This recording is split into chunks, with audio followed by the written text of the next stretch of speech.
day-to-day today and into the future. So we make sure we have the right number of people, the right skill sets of people, and developing and training our employees to the needs of the future. I'd like to have an opportunity to talk about that because that's a key component of the plan. There's some staff additions and things in there that we're going to be requesting. The integrated resource plan, which we talked about before, but this will shed light on a number of things, including some scenarios around load growth, resource availability, expect to have available to serve local load, when we might need to rely on market purchases to meet load, other resource options for us to consider, and how we meet future load under different load growth scenarios, and really try to come up with the least cost supply portfolio to meet local load. It's a thing that large utilities are required to do, updated every 2 years. And we decided that it was, although we're not required, we're a small utility, our portfolio is like a large utility. So we're gonna take the best elements of what an integrated resource plan is that makes sense for us, and not take on some of the other things. Have the luxury of picking and choosing what we want to do. Ben Hall's leading that. He's working with E3, consulting outfit that's very prominent, worked in West with a lot of utilities and utility commissions and stuff like that. The next item is the wildfire mitigation plan. We're coming up to the date when we got to submit that to DNR. 10/31 is the due date, and Joe's working on the outreach effort. We're required to get feedback from the local fire districts. We're gonna reach out to the Forest Service and several other entities to make sure that we have eyes on it and feedback. There's something in there that conflicts with what they're doing or something. And we want to make our synced up, because if we have to go into action on any of this stuff, overlap it. John, when you state that you just submitted to the DNR, do they then go through it and get back to you and say, it's weak? The investor-owned utilities, theirs actually get reviewed by their utility commissions and formally approved or rejected.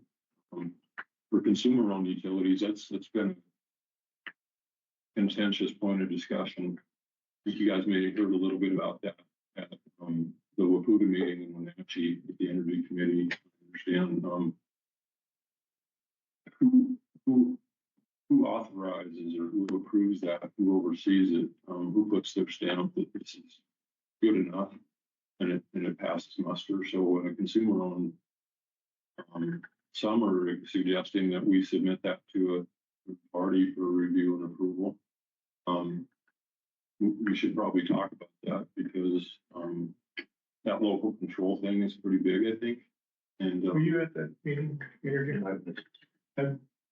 I got done with that. I was on the phone with John and then talked to Joe later. I go, I'm not sure we got the right people at the wheelhouse at this table, but they were all online listening too. So I felt a lot better. Yeah, got pretty deep in a hurry.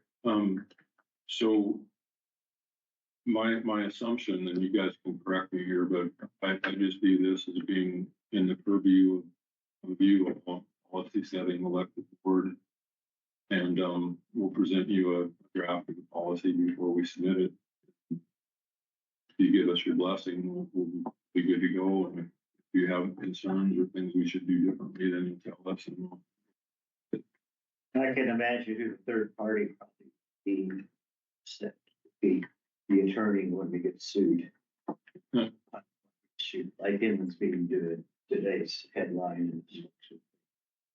Well, so we engaged a consultant, that just to make sure that we had that sort of balance of, what are other utilities doing?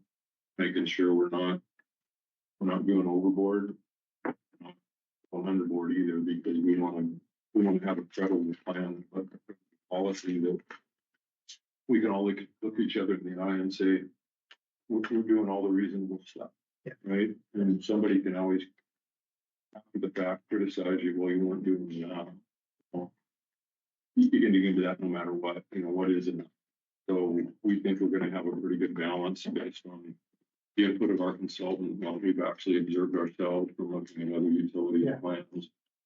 And what works for us, and that's what we'll present to you. But there's some budget and forecast elements in there too. We're recognizing that we probably need to make some investments in our distribution system, hardening, and also step things up a little bit on vegetation management. There's some resource implications there. Yeah. So, those guys aren't very busy. Yeah, they ran out of stuff to do last week. well, and then I don't want to forget this fact too. So, getting the plan in place and having the people to actually do the work that the plan calls for. This goes for safety. It goes for this. Any regulatory compliance thing. You have to also consider who's going to document everything you're doing. So you have to have somebody that's kind of following up behind and making sure we're capturing and recording everything that we're doing, so that if we do get investigated or get sued, we can demonstrate that here's what our plan says, here's what the regulation says, here's what our policy says, and here's all the documentation to show that we were actually doing what we were required to do, what we said we were going to do.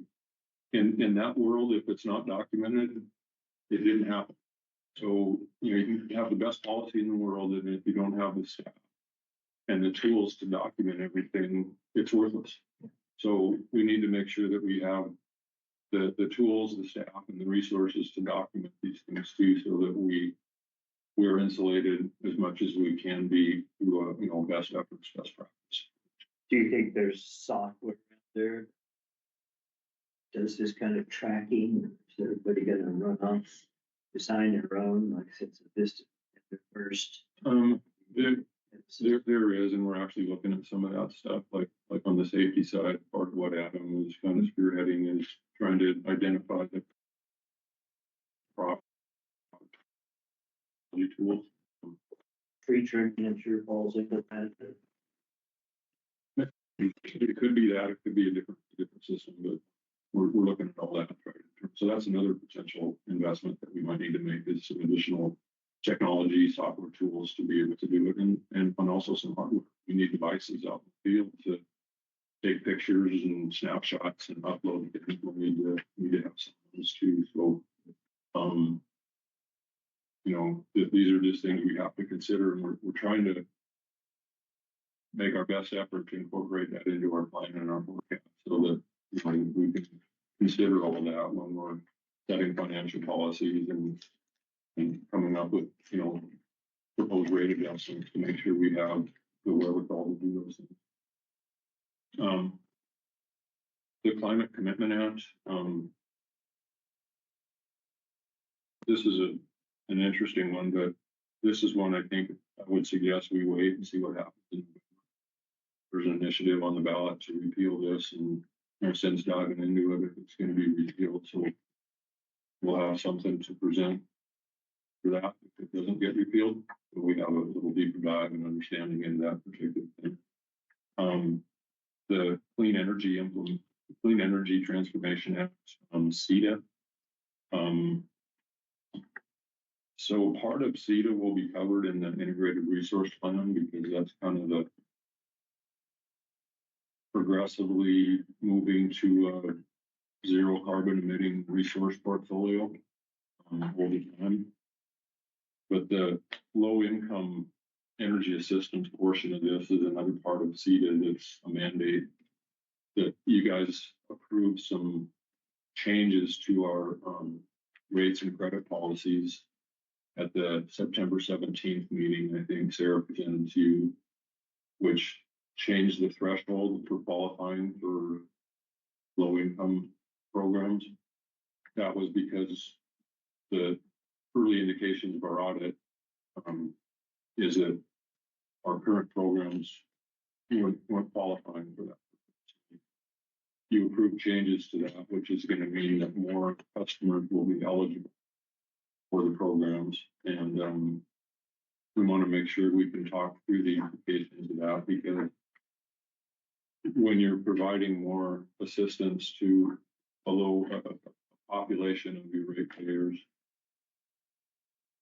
the money has to come from somewhere. And so just the mechanics of how this work is the rates on the rest of the population have to go up. So we want to make sure we cover that and talk about that in enough detail to make sure that you guys are understanding and comfortable with that.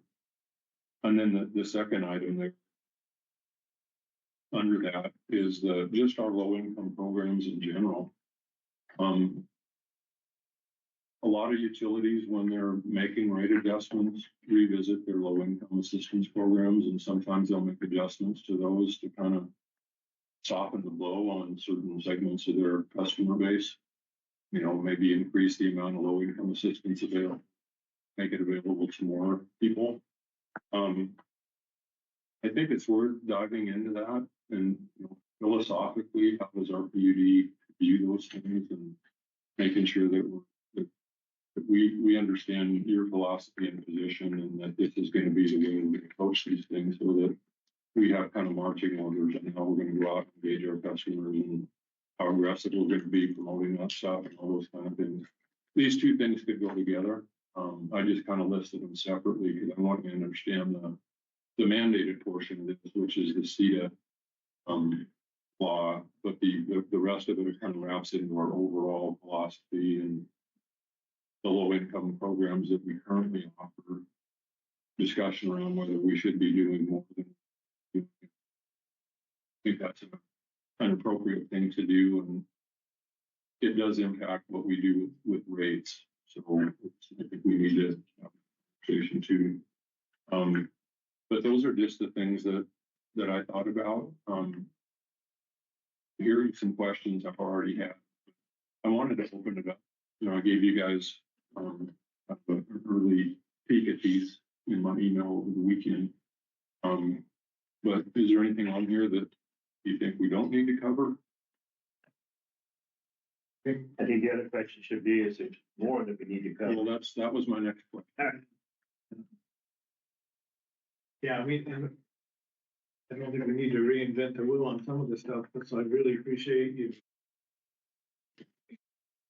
getting the information on East Mania and some others, and maybe.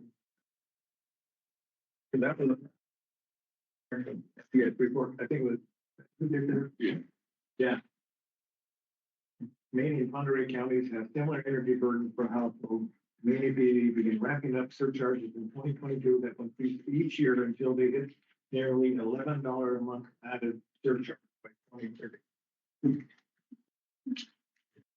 And I don't know if they were starting from scratch. In other words, if they didn't have any low income programs at that time, or this is just the change to move to that. Now we have some programs, so the incremental amount for us might be lower, but I still think it's worth looking at isolation, what the law itself requires, and then have that other conversation about the whole universe of things that we're doing and whether those are the right things.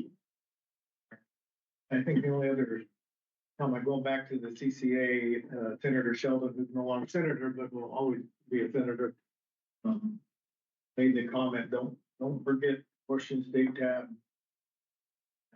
People passed and repealed and said no way, and a short few months later, legislator overturned it and did it anyways. And their passion for this is so deep in Olympia that I'm afraid that's exactly.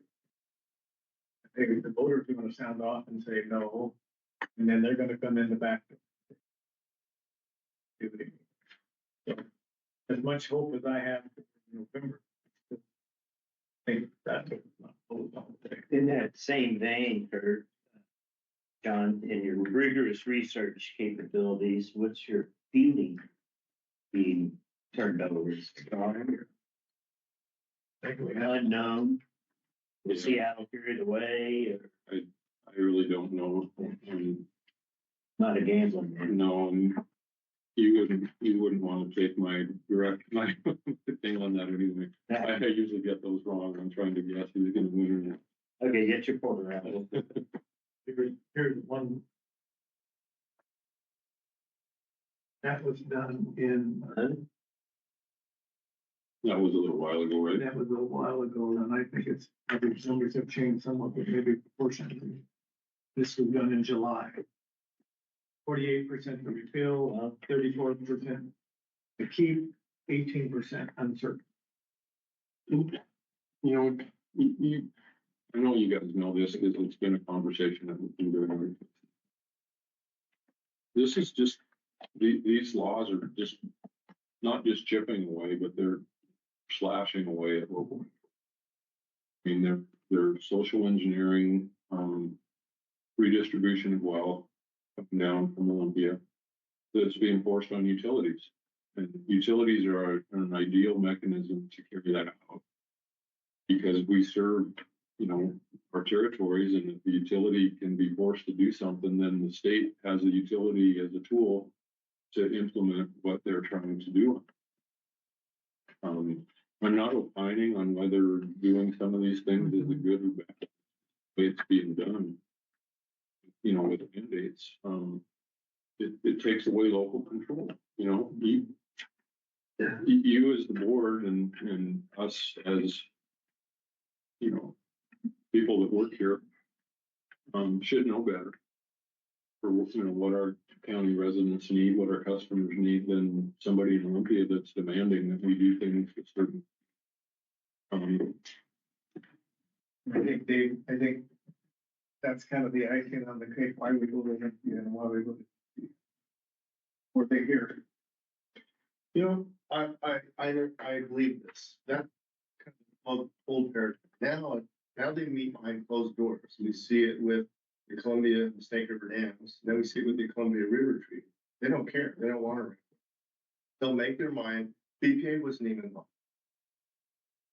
They behind closed doors, a few stakeholders, and then like you say, John, they utilize us to enforce it on our ratepayers. Mhm. That's a very frustrating thing to watch. And Chelan was a big one. Big time, yeah. And they filed lawsuit. Yeah, I think the three mid-seas did actually. But, you know, again, we've talked about this before, but, one of the reasons that, and I thank you for allowing me to hire Joe, because, we need to be at the table as much as we can be. We need to have it with some of the senior policy people. Much. And so with Joe here, his experience, we can have more opportunity to have a seat at the table. Not just to play defense, but maybe to play offense. So, you know, there's a bill going through the legislature. Joe can be more attuned to that, more focused on it. Help me and help you guys, help our whole county, really, when you think about it. Trying to analyze what that's going to mean for our customers if it gets passed as it's adopted. And then we can proactively go out and communicate to our customers what's in the hopper for a bill, and it could have a negative impact. And we arm them with the information so that they can pick up the phone or send a letter or something to their elected officials to say, hey, you know, you guys are going to be considering this bill. Here's my strong opinion that, you know, it should or shouldn't be voted on. On the offense side, there may be times where we create a coalition with other like-minded utilities and propose a bill. Put something on the table and try to get it going in through the system that would be beneficial for our customers and the customers of our other like-minded utilities. You know, it might move the needle a little bit. You know, we're still just a small player. We'll try to build those coalitions as much as we can and get as loud of a voice as we possibly can to have some input.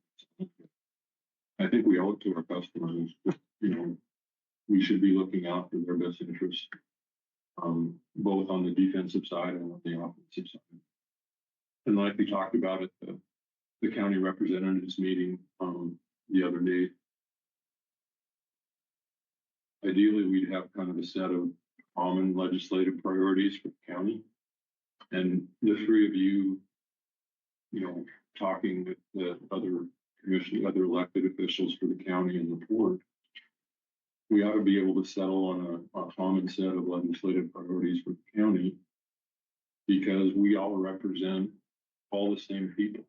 And, you know, we're wanting to do this anyway, because we think we owe it to our customers to do it. And if we have an employee that's, whether it's me or Joe or any of us, going to a hearing or, you know, going to something in Olympia or even in DC, we can make sure to cover what's important for the whole county.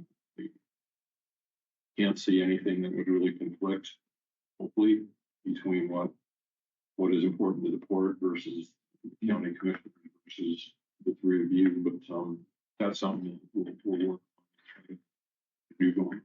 So, we're a small county, we're rural. We might not have a huge voice, but we should have as much of a voice as we can, because some of these things are super impactful. And we gotta give it a try. Yeah, I think, you know, we talk about, there's only one of you. I was just thinking, maybe then, everybody ever to hire a general manager again, we should maybe have fence. You had that for a while, Yeah, I did. Yeah. but they were also doing full-time jobs. You know, when we go over and we've had a great relationship in District 7 and 5 with our people that have been elected, but each session they are hit with $2,400 bills on an average. 2,400 bills. There's no way that an individual can keep up on that. So that's why when we got knocked on their door, here's the 3 things or the 4 things that we want to tell you about. They're seeking that knowledge. They want to hear about it. They got every goofy thing from bringing dogs into taverns and why they shouldn't and shouldn't be. And then when the bill dies, it never really dies. Wait till the next session. So they're screaming for help. Yeah, individually. So, this isn't set in stone. As we go forward, there's probably gonna be more questions. We wanna have another review of the same item. There's more questions than answers came from the initial one. You might think of something else that you wanna talk about. But I hope you'll be amenable to having,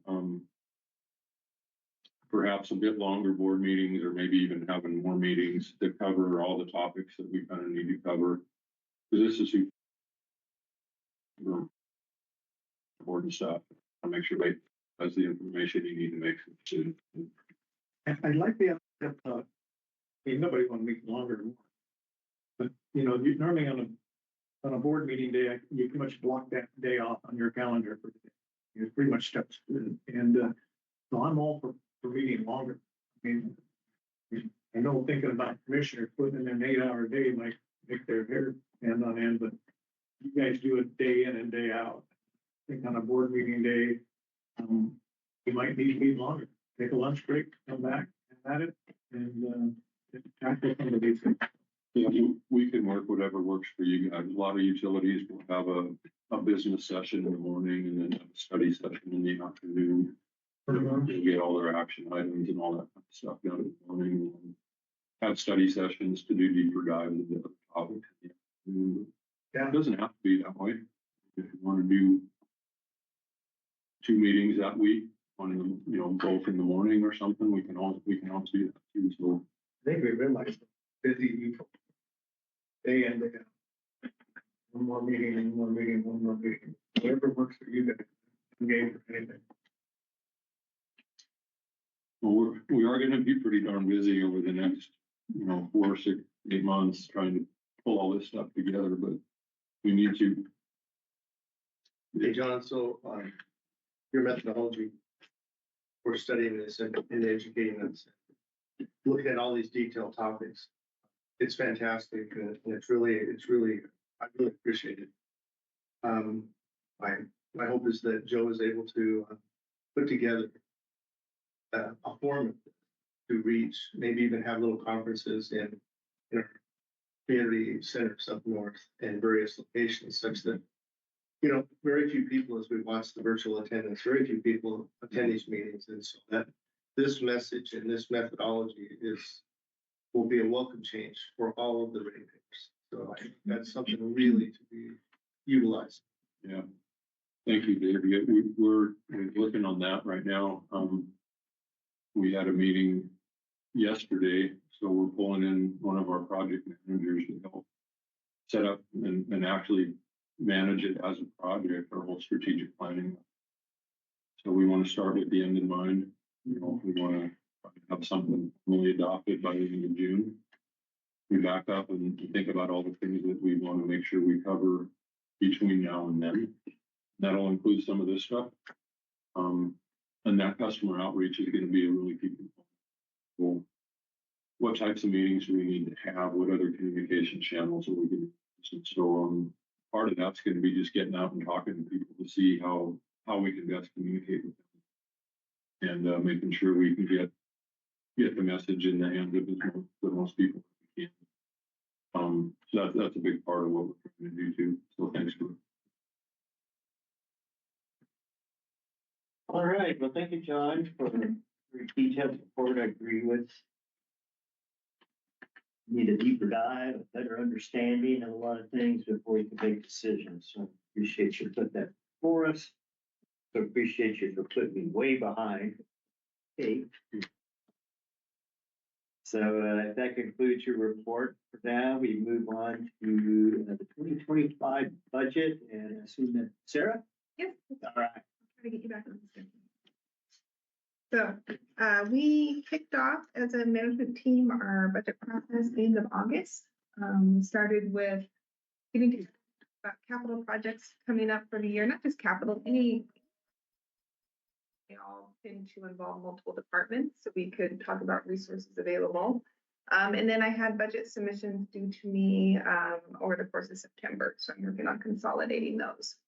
So the first thing I wanted to talk to you guys about is revenue and what it's looking at. So today I'm just talking general service revenue. I don't have Cascade built into this or any market sales. So this is just our revenue from our customers. You can see here that general service revenue includes residential, commercial, and industrial. And I'll talk a little bit more about each of these individually, but you can see that the 2025 budget is pretty similar to where we're expecting to end this year. This does not include a rate adjustment in this look right now. This is just at our current rates.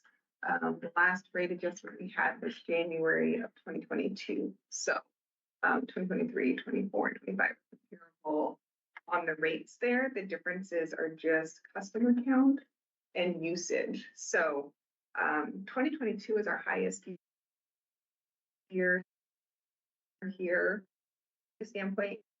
So here had our highest customer use year that year, 2023 and what I'm estimating for 2025, it's all very similar usage.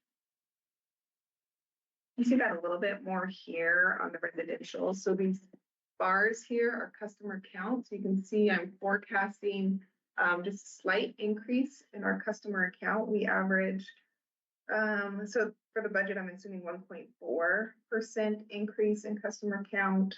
2024 was 1.1, 2023 was 1.3. 2022, we had an uptick, it was 1.8% growth. So there's a little bit of growth each year. This blue line here is what I'm assuming for customer usage, like for customer usage. You can see in 2022, it's a little higher.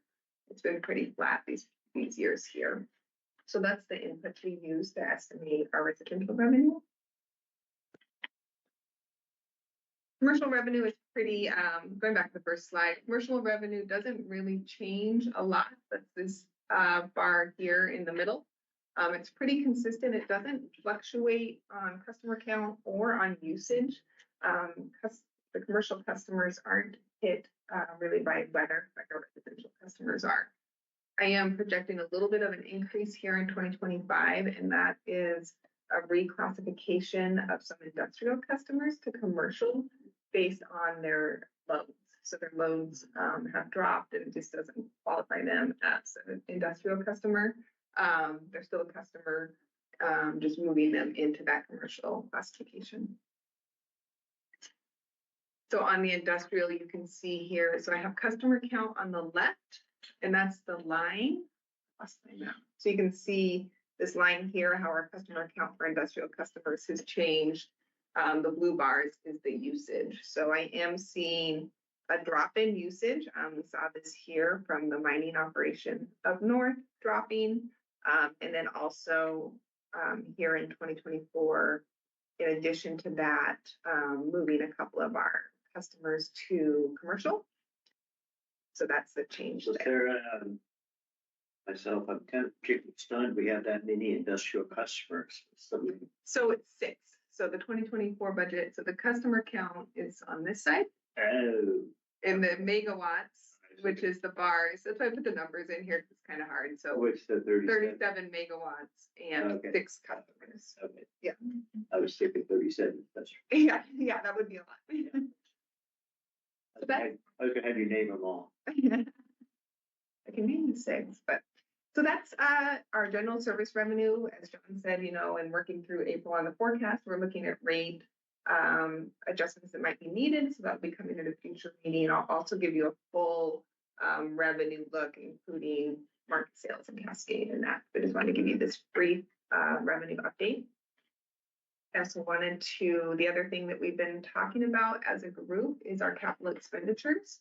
So I included in your board packet a complete list of capital expenditures. I don't have them all listed here. You can just see the summary by system, as well as a list of some of the bigger projects we're looking at. I'd like to caveat, this is the first look at capital projects. I'm working with managers. We're really diving into this just to make sure we can get it done next year. Supply chain, contractor availability, employee availability. So that might change a little bit. We also need to look at this year's budget and see what some of those projects might be pushed into next year that we aren't able to complete.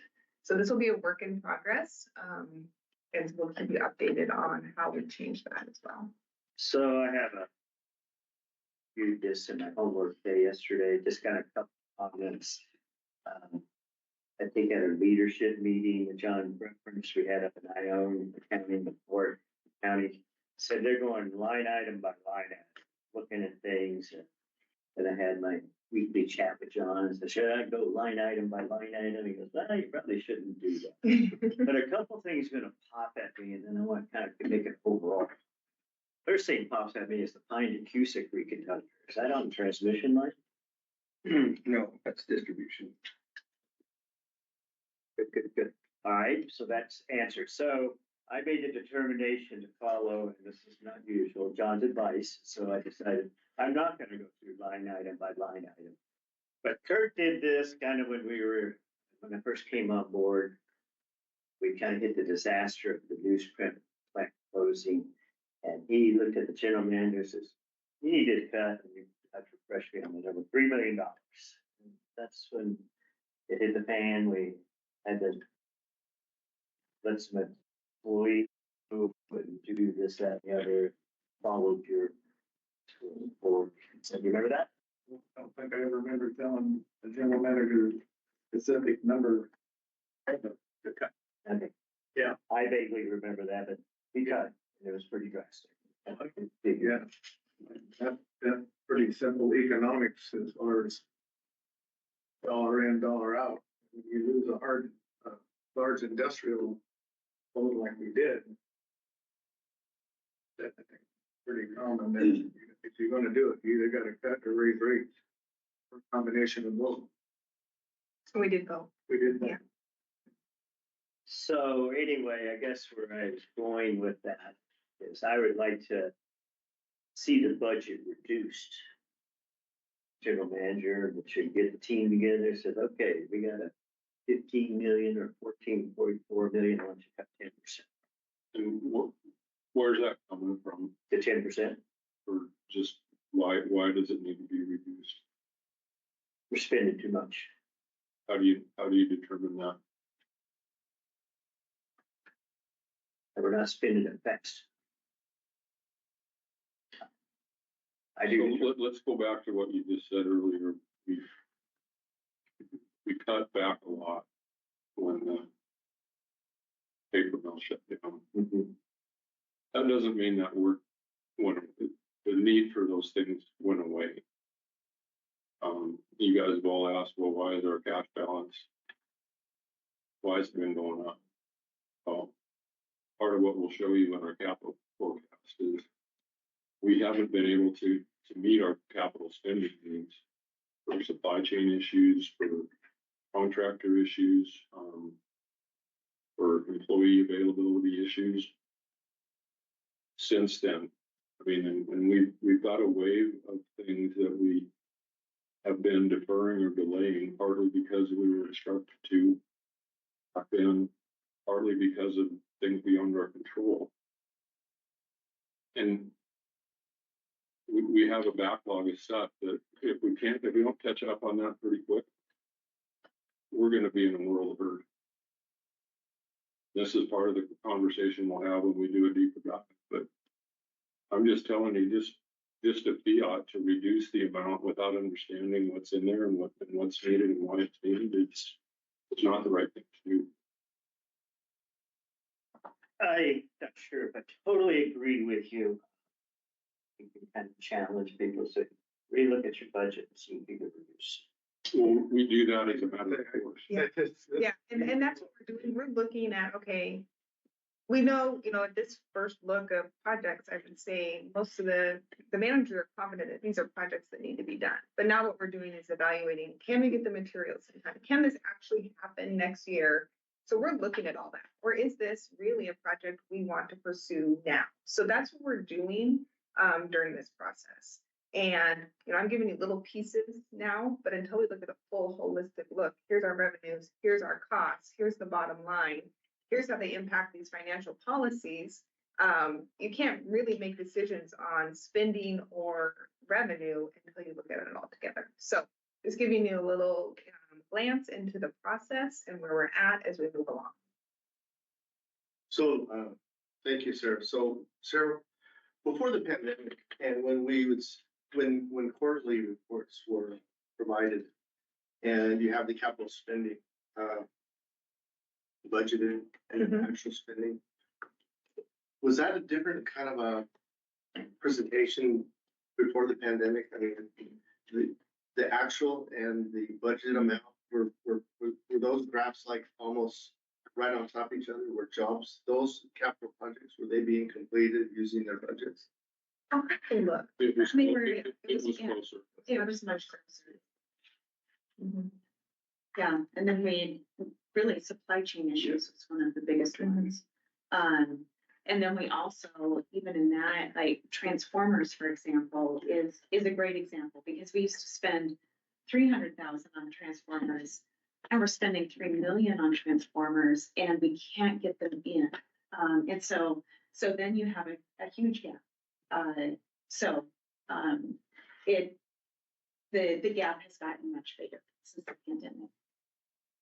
So you throw in strikes by Longshore. And I know a lot of all those transformers are coming out of Brazil, Ukraine. Those big power transformers and substation transformers. This sound is discrepancy between the actual budget and that discussed. If that should come sweep to the West Coast Longshore, it's really gonna get. Well, and we're really behind the eight ball on this because we've had multiple years now where, for all those reasons we've talked about, we haven't been able to complete the work that we needed to complete. So the backlog continues to grow. We'll present to you a well thought out, this is what we need. Talk about it and have those discussions, but, I don't think we put our head in the sand, and I don't think we can kick the can down the road. I think we've never put our head in the sand, but we have jumped out a few years here that we've had to do without. And I remember years ago, people on Third Bowl saying, if you think this is the original list, it's Yeah. far from the original, not like a shopping list, it's not like a what I want for Christmas list. And I got a tremendous amount of respect for department heads and the job they do, so, when it gets to this point, I think these are serious items, and as a commission, I think the easiest thing we can do is not raise rates.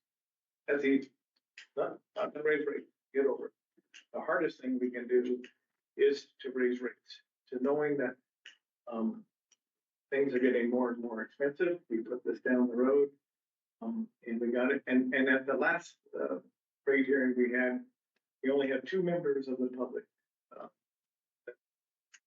that voiced their opinion, but both of them, we said, we heard Tina, we heard every single learning session we go to, smaller incremental rate increases are a lot better than what they and hitting somebody with a 10 or 15 or 20% 3 years in a row, and we've done it. We've had to do it. Lost a big one. So it's a tough decision to make, but if you look at just not our utility, every other utility, it's just not our industry, but every industry, things are getting more and more expensive. And it's been since 2022 that we've had a rate increase. I think we need to take a serious look. Not popular, not gonna get you any Christmas cards, but if we don't deal with it, we're not doing it. well, I actually think we're gonna be in a lot better position than many of our peers. We've got some assets, we're not totally dependent on the market for our supply. We're looking at BPA's looking at double-digit rate increases in their next rate period for both the power and the transmission. And full requirements customers, that's just a direct pass-through. So there's gonna be some continued rate pressure, on all of our peer utilities. Cautiously optimistic that we're gonna be in a better spot than them, even though we are gonna have to do some, our costs are going up. Can't just pretend like they're not. Yes, we'll keep talking about this, and like I said, we're gonna keep evaluating the project to make sure. Our goal is to budget what we can get done, although things come up, I mean, for 2024, we budgeted the underbuild of the transmission line. And started that project in January, we couldn't get the cross arms ordered until September, and they're not gonna be here until next year. So, that's something that we had every intention, we thought this one will be easy, we can definitely get that done in 2024. And just due to the supply chain and the issues with getting that material ordered, it's gonna be pushed into next year. So, but we're gonna do our best to try to budget for those items that we can actually accomplish in a year, so we avoid that big variance after the budget. This is what you can expect coming forward, so I'll give you peeks into the budget the next 2 meetings with a full consolidated budget on the 5th. And then we will have the hearing on the 19th, with approval being sought at the December 3rd meeting. So I'd like to give you a look at the budget. If you have any questions you have before the hearing, we might make some few more tweaks. But then we'll do the public hearing on the 19th and then give you a couple weeks to take both public and staff comment into account before we approve on the 3rd. Per RCW, it does have to be approved by the end of the year, so this does give us a little bit of leeway. I think we have one more December meeting before the end of the year, if you guys need a little more time, but that would be our goal, to stick to this timeline here. Don't let them off. Sarah. Yeah. Don't get any better. Or if I need a little more time, we'll say that. So that is what I have for you. Well, thank you, Sarah, appreciate it. And it's meditation.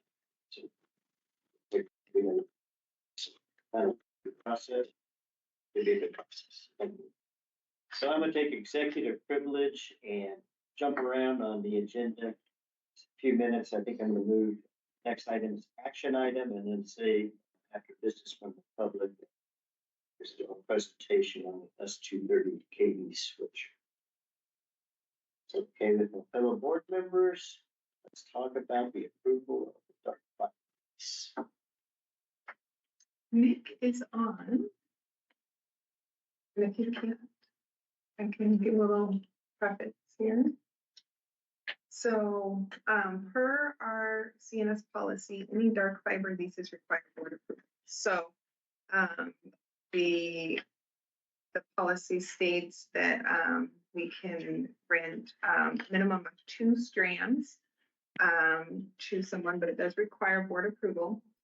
We had a customer pay for a line extension for 12 count fiber, and they are now requesting a 2-strand dark fiber lease. And so we're inclined to lease that to them. It would be a 5-year term. And it would be at our policy rate that's in the policy, so $55 per strand mile with a minimum of $600, and they hit that minimum, or so it'd be $600 a month for them to lease those 2 strands of dark fiber. I never know what questions to ask, but last time you said, you can't ask them. Where did the 12 strand go to and from? Well, it's for, It goes from Merkel big to Cusick sub. It's just under 4 miles.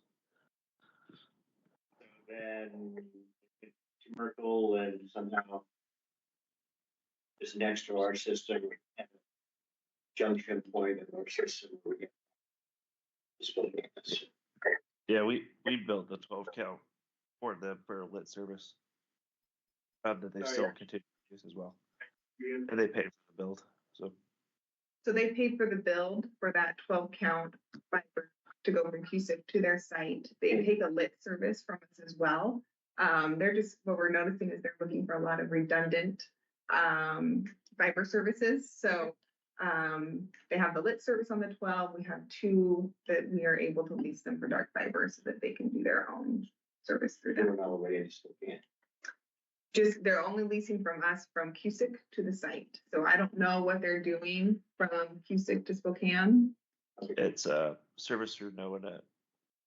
It's 100 gig service actually. It's very large pipe. Yep.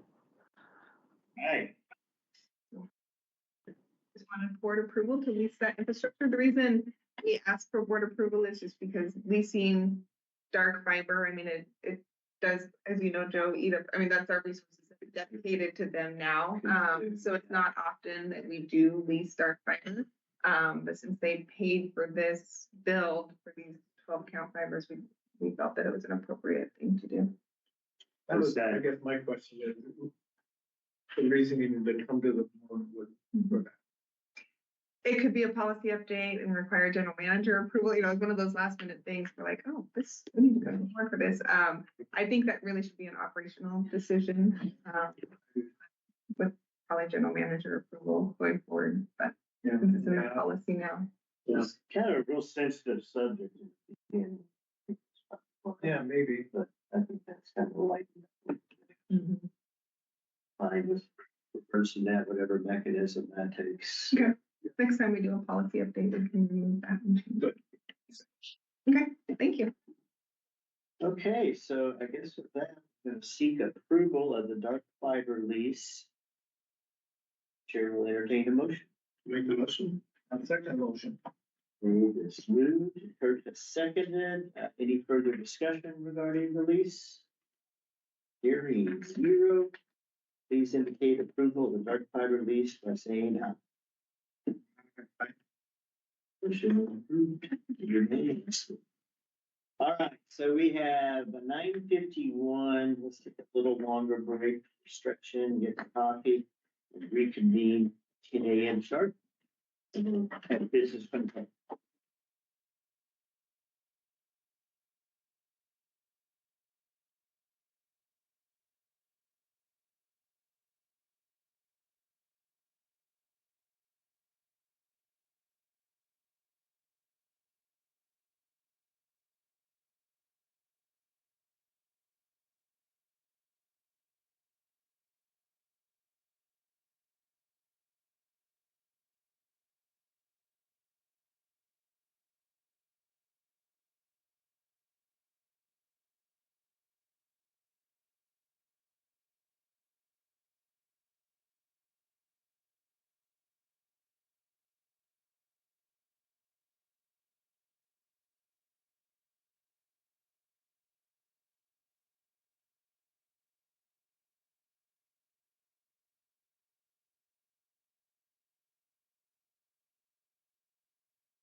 Bobby, you ready to go?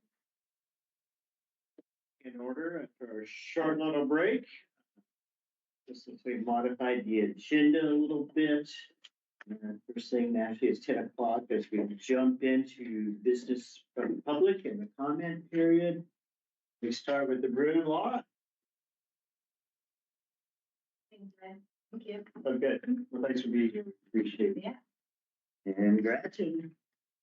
Okay, I don't know if we can talk about this tonight, but under the vouchers, 9754 workplace investigation, what was that all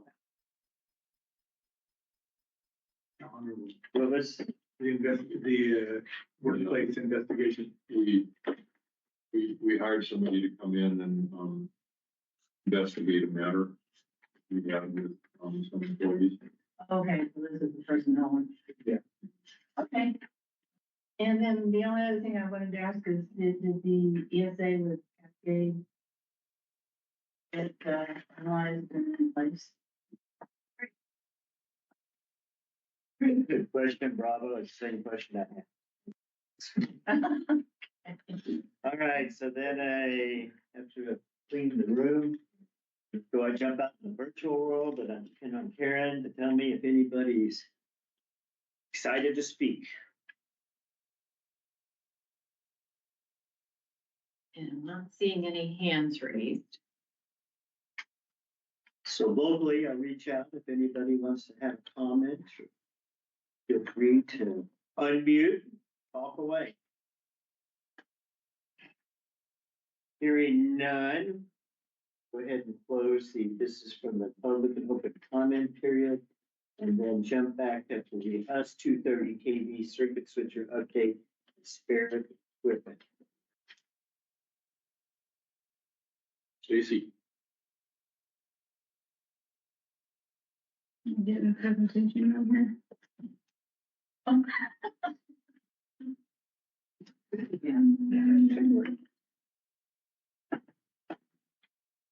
There we go. Okay, before I jump into the presentation, I just wanted to get from the experience last week and as I talk about this, this is the first large outage that I had at the PUD, and I just want to say I was so impressed with the folks here and really proud to be a part of this organization. It was really cool to see. I didn't know exactly how we operated or who was on first for what, and just seeing, you know, everyone step up and help out. Bob's team was helping out. We lost power at this building. 3 feeders went out at the Pine Street feeder that took out Newport for the most part. Bob's team jumped into action. Customer service helped support throughout the week. Chris's team, you name system operations, you name it, folks jumped in and helped out. Like I said, we had 3 feeders that went out, feeding the Newport and greater area, on top of many other things that occurred throughout the system. Down in Diamond Lake, up north in Mundaline Falls, we had some impacts. It was just kind of pretty widespread, just given how the winds hit us. And they were able to get the bulk of Newport on before that evening had ended. So I think about 8:30 p.m. roughly, the bulk of Newport was back on. The hospital had power back. Always makes me nervous when hospitals are out of power. So I wanted to highlight the efforts and energy that the team did to help keep customers or help get customers their power back. Really impressive. And I would say I think everybody was back on except for a handful, but I think everybody was back on by Friday end of day. And that's a testament to Chris's team and system operations. Again, customer service was in on that. Fiber was out, so that team was also supporting. It was just an all hands on deck scenario, and really impressed. And the crews started 6 a.m. and didn't end until it got dark the following day. So I'm really impressed. Really great work. Put in it. With that, I guess the only other thing, so we did end up with 4 broken poles. We were able to span one. We were able to use a truck to hold up the wire on another one. So we replaced that one yesterday. They're just now starting outage on the double circuit going out of Newport to change that pole. We had to change one Friday night. And then we have one kind of back here behind McDonald's, but we were able to switch around everything. Thank you to AMI and to Bob and to CNS, and yeah, to IT and Kevin. We're getting so much information, and we still just have a limited number of our AMIs out there. But the amount of information that we get makes the job so much easier for system operators. And when we get this system all in, I mean, it's the possibilities are endless. What we're going to gain out of AMI. And I say that out loud because I was one of the guys that was against AMI forever and ever and ever, because it's like, no, I want people, I want jobs for people. And once I got away from not putting in AMI just to read meters, all this other stuff, that's when I started to figure it out. And just every time I see something we can do with AMI, it just amazes me what we can do with it. And like I said, possibilities are endless on what we can do to do with it. We should have everything cleaned up as far as broken poles by tomorrow afternoon. And so I would officially call the storm over at that. Okay. And I want to shout out to Joe too. Just communicating to customers, getting things on Facebook, getting things online. I think that's always important. Customers want to know what we're doing and how they can get a hold of us and let us know. You know, I also thanks the customers, because the amount of calling in and photos sent of trees down and situations that can be potential safety issues for community, and let us know where they're happening so we can get folks out there to fix it. So it was a all team effort, including customers as well. Pretty impressive. If I can interrupt, Bob, do you have any metrics or data on how many people come to the outreach program? I do not have that off the top of my head, but we can certainly see if we can pull those numbers. Do you have any idea? Is it popular, or because you don't have electricity, you probably don't have the web, or you use the phones, or? The last time I looked at it, we did have a fair number of people who were looking at the map to see what it looked like. Okay. I am anticipating that as we continue to roll out the new meter system and it is more interactive, that trend more that. Do you ever kind of estimated the times on the map? That's coming in the future, you know, as we begin to understand more the AMI can do, how that can help Chris and the dispatchers allocate resources. We might be able to do that type of information out on there, or at least let people know, hey, crew has been dispatched.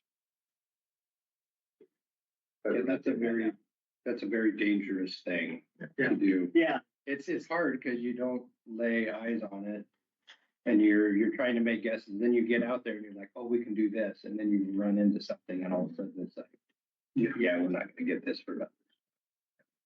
You know, so we would love to be able to say you'll be on in 5 minutes. Every time we say that, that's 3 hours and 45.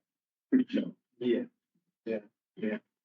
Okay, thank you. Didn't mean to interrupt you, Stacy. No, that's great. And I think especially in these types of where you've got widespread damage and trees fallen, it's really hard to know until you actually get eyes on and folks working on it to see, okay, what's the actual extent of the damage? There were debris in lines there. I mean, it was a widespread impact. So makes it more challenging to predict and estimate restoration from this scenario. and with that, we were missing 6 of our 13.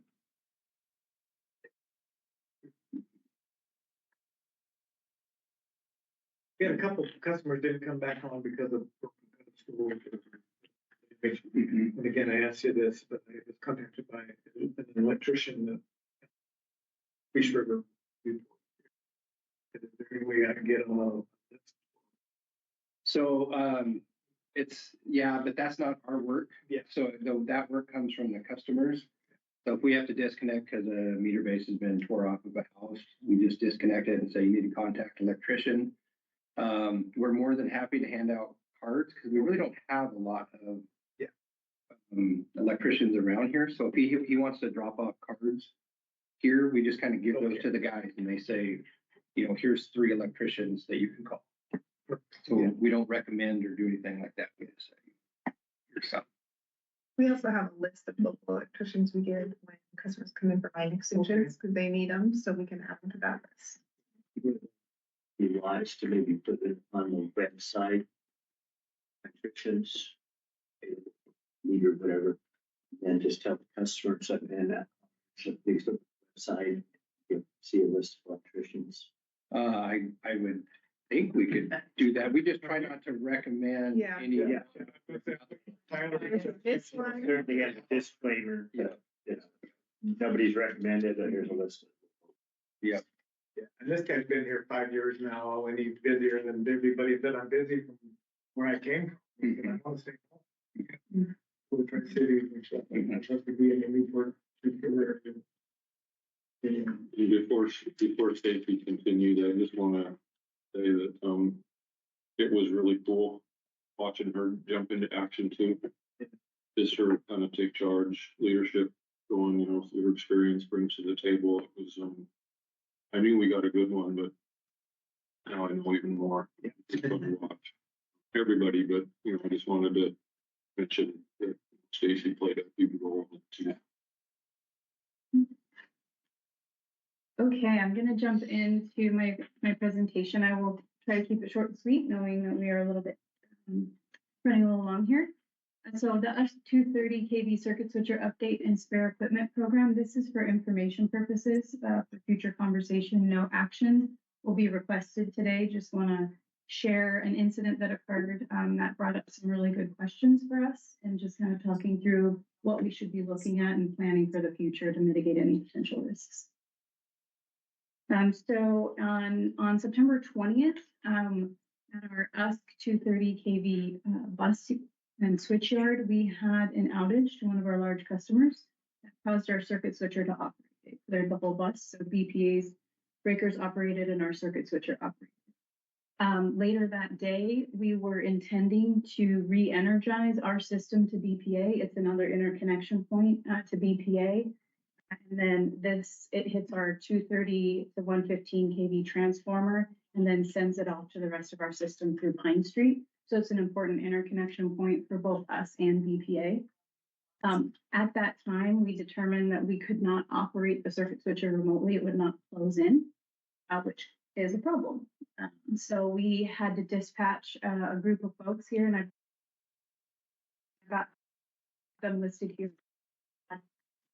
Chris and John, Ryan were all involved in this and helping resolve this.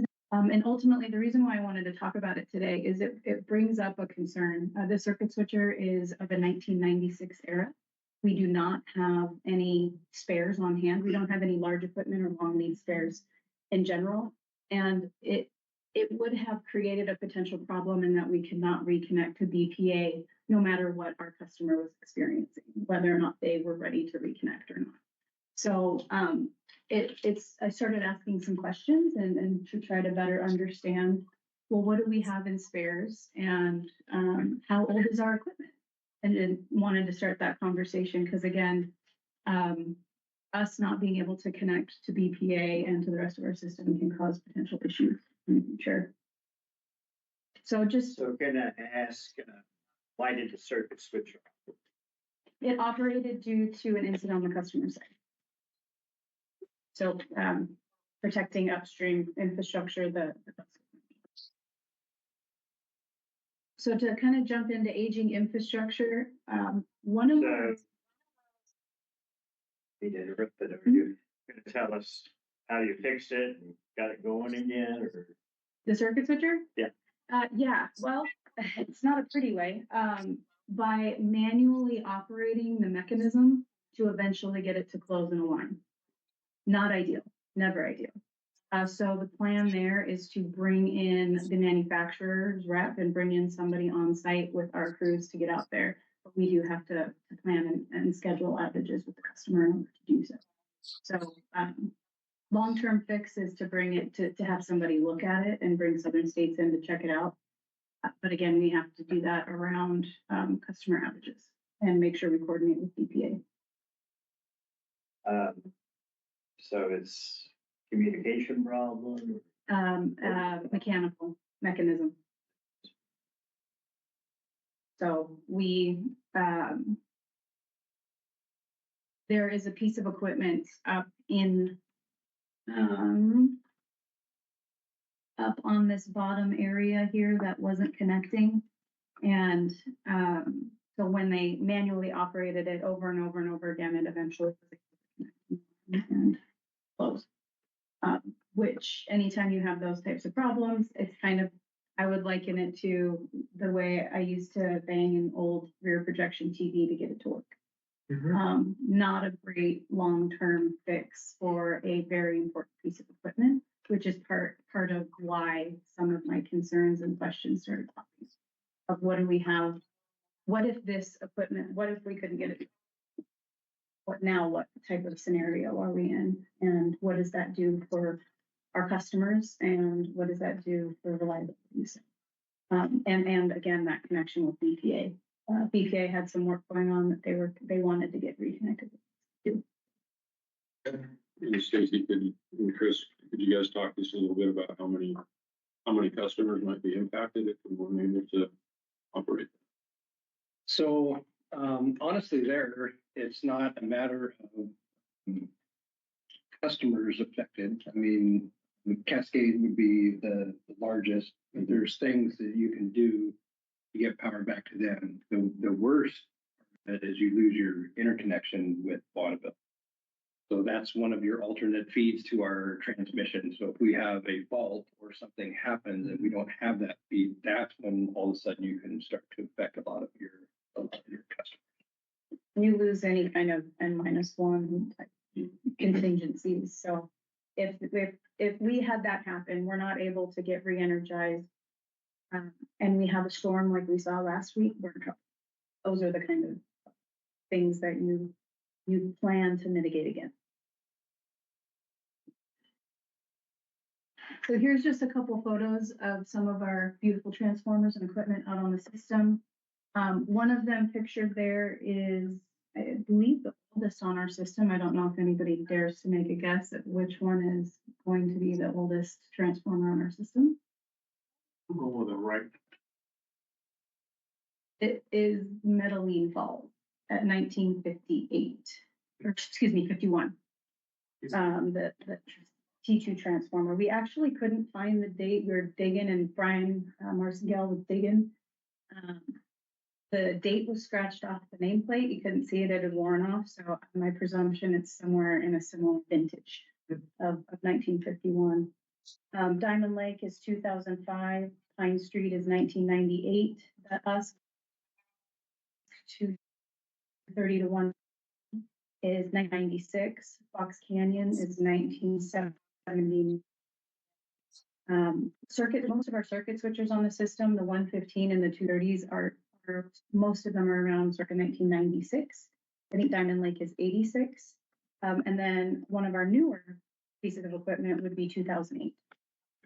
So just wanted to paint the picture that we have quite a bit of aging infrastructure on our system that brings up, it just brought up a larger question about if some of these pieces of equipment go down, what risk does that put us in and what type of impact do we have to our customers?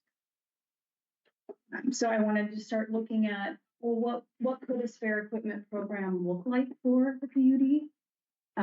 Estimated and why? So estimated long lead times for replacement parts.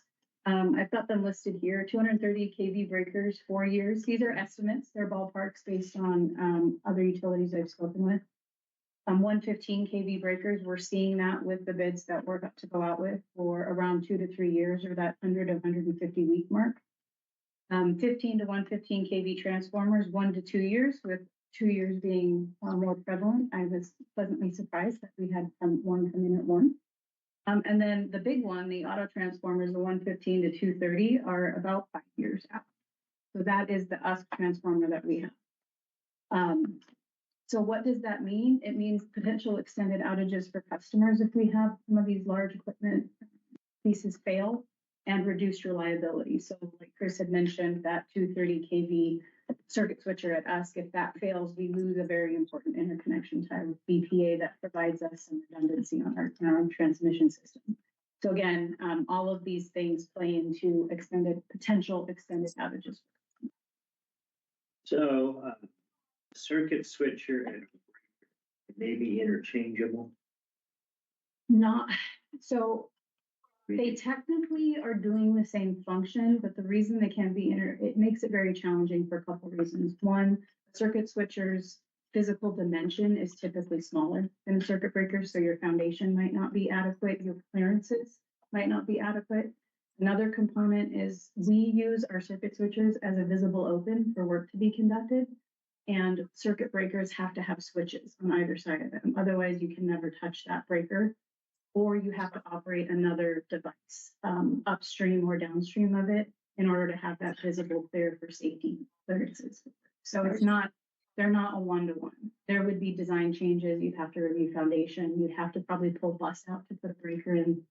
Very good explanation. I was just thinking, is there a device out there that transformer to Chris borrows that should, we have a 230, and I don't know if there's 3 locations on our system for 230 breakers. We know we could have this device, whether a circuit switcher or a breaker, that could go to these 3 locations in an emergency. So I think that's kind of what we're trying to look at, is creating a program and standardizing on equipment across our system.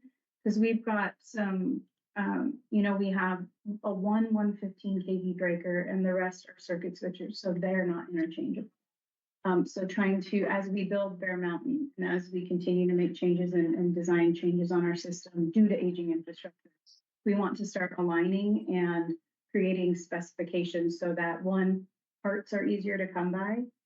There are safety implications as crews are working on that equipment in emergency. They're familiar with it. This equipment is the same equipment that I see at this other location.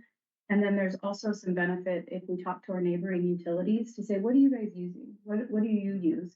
So that we could, if we get in a bind or an emergency situation, we can reach out to them and say, hey, we've got some similar ratings. Can we, do you have any additional spares we could purchase off of you? Or like Inland borrowed us that transformer for an extended period of time. So I think there's a couple different ways to solve that problem. And another way is to buy an additional one to have on hand. That's the more expensive solution. But it just kind of, I think that's where we need to analyze what is our risk profile for some of these pieces of equipment and what is the cost for having a spare?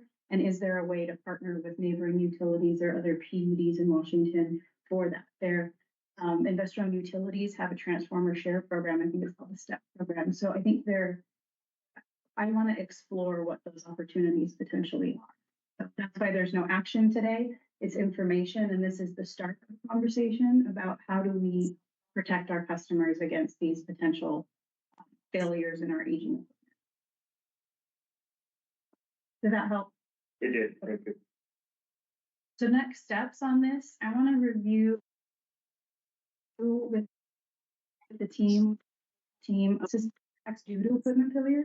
If we do have a catastrophic issue with our lead equipment pieces, what does that actually do to the system and how does it impact customers? I want to survey neighboring utilities for best practices. What equipment are they using? What spare programs do they have? And is there any type of Washington Public Utility share system or buy-in program? I'm uncertain, so I want to look into that. We actually have a meeting with Kootenai to talk best practices and learn a little bit about their system next Monday. So this will also be part of the conversation. And then I would like to create a spare equipment program to create a plan of what that looks like. Again, being mindful of costs associated, but also looking to mitigate risk to our customers. Nice to be in control of our own destiny. Okay. I'd like to create a plan that makes sense for us. It needs to fit and work for our system.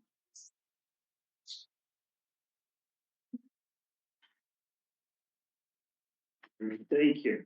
Very interesting.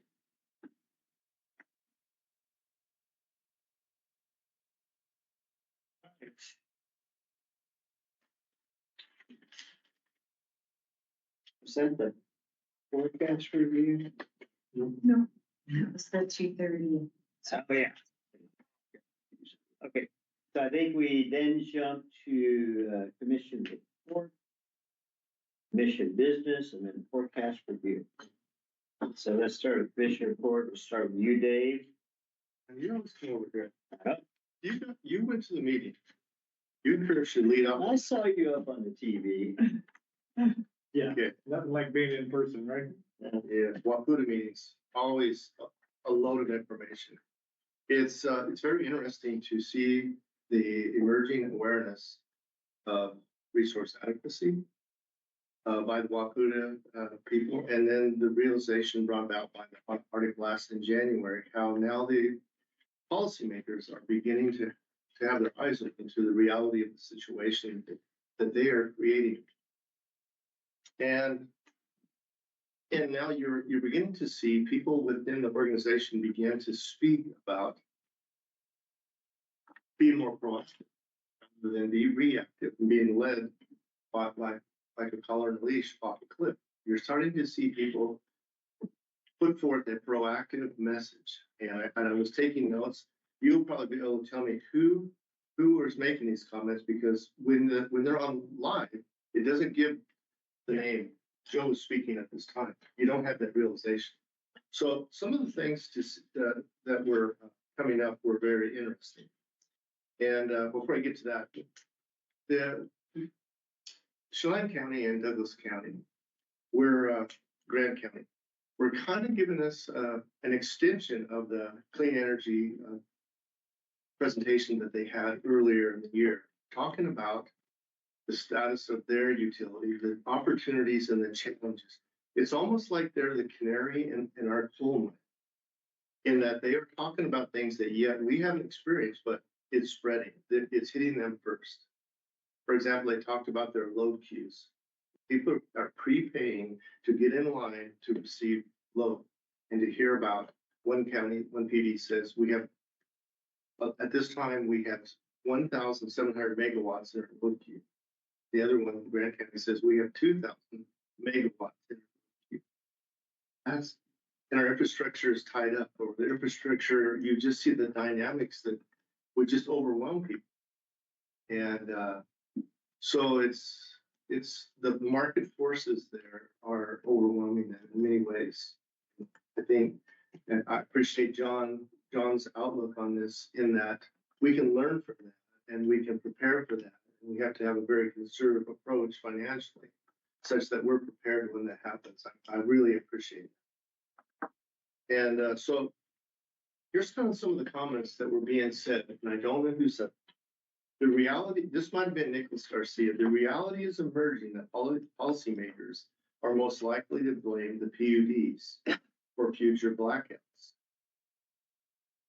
The suggestions being put forth by Waputa, these suggestions and ideas of the legislative priorities are being formulated in front of the resource inadequacy before it actually takes place.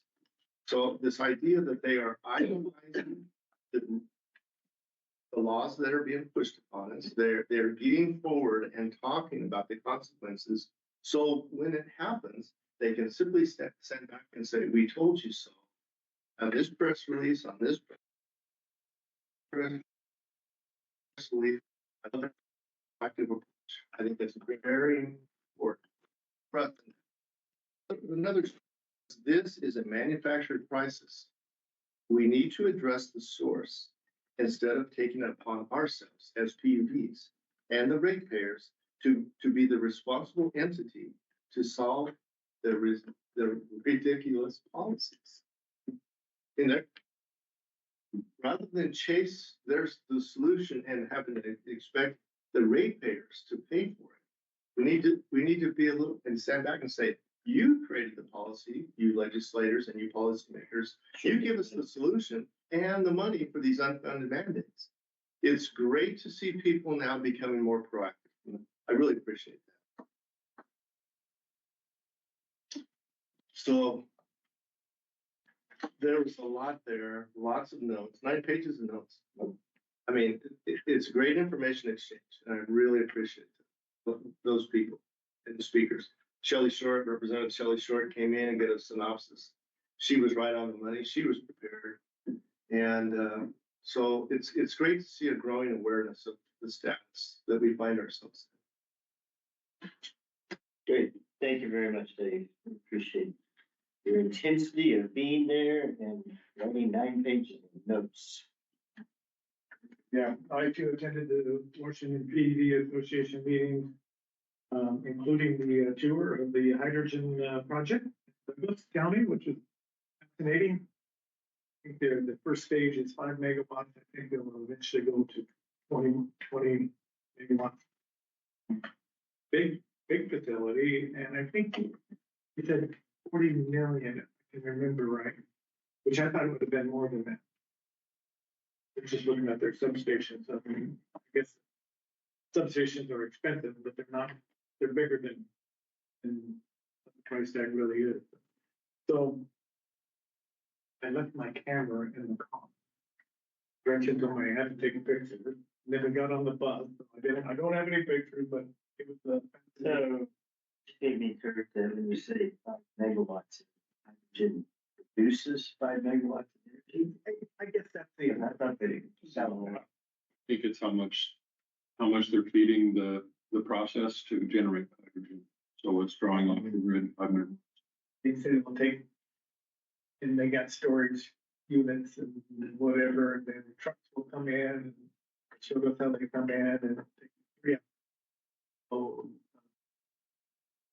a big hydrogen tanker. They want, somebody said it's gonna be like a gas station, where people come in with the hydrogen. Here, you have to run it down and get them off the facility, but they'll have it where they can come in at night. And do 3 big units at a time. So it was pretty fascinating. But let's see. The Commissioner Education Committee, Energy Committee, as Dave said, I think it was fascinating to listen to the big boys, the Grant Lions and the Douglas, and say, oh, for sure, I'm not. They had everything. Telecom, of course, that government relations is always interesting. I skipped the water committee to spend an hour and a half with the new contract lobbyist that Wood has hired. So we had a great talk. She decided to come over and visit. And then it was funny. Later that evening, we were getting ready to go down to the president auction and dinner, and Kim said they went to, the girls went to a little restaurant. And some gal came and she said, I just talked to the commissioner for an hour and a half. You should see what they're going through. And Kim goes, oh Lord. She said, he's from Hungary County. Anyway, they had a great time. And, but anyway, I did stay for the tour of the Schland building. I kind of went through it earlier. But big. I'm just waiting for you to tell us to build one here. Yeah, we need one. It was a great time, and I think our next meeting will be in November.